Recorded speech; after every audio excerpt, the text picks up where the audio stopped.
Institutional bias is an issue plaguing many communities, but together we can put an end to it.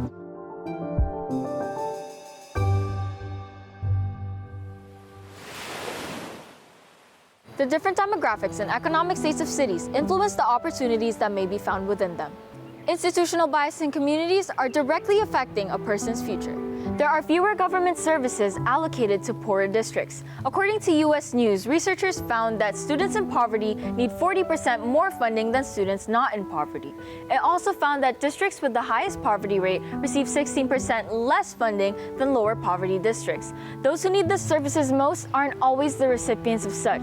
Therefore, the lack of distribution is contributing to the hindrance of a community's success. Also, less opportunities are offered to those who are less fortunate. Honolulu is a metropolitan city, while Waianae is a small suburban city. The 2020 census has found that the average income per person at Waianae is about $23,000, while Honolulu's is about $61,000. The average Honolulu resident makes about $38,000 more than the average resident in Waianae, meaning that each Honolulu resident makes more than double of a resident in Waianae. The reason for the lack of income is in part due to the larger cities having access to more resources. However, this does not justify the lack of opportunities in smaller cities like Waianae. One might say it is a person's responsibility whether they will succeed or fail. In school, it is up to the student to decide whether they will succeed or fail in a class. A study from 2018 found that students with a growth mindset did better than students with a fixed mindset.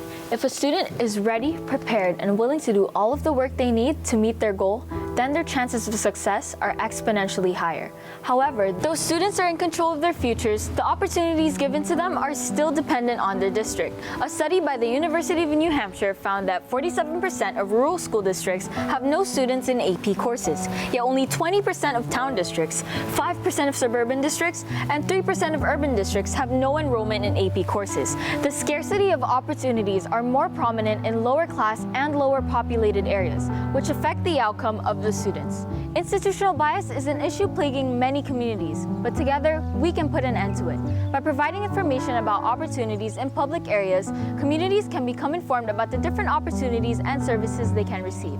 Areas where information may be found are schools, bus stops, malls, restaurants, street signs, parks, or even through mailing flyers. Also, as students, we can create groups or organizations that advocate and offer opportunities for the community.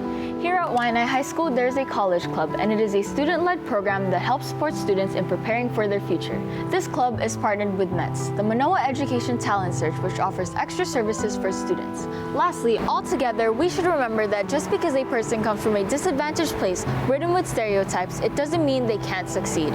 Many communities are currently at a great disadvantage.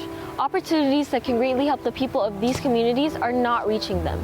There are many communities being affected by this issue, not just Waianae.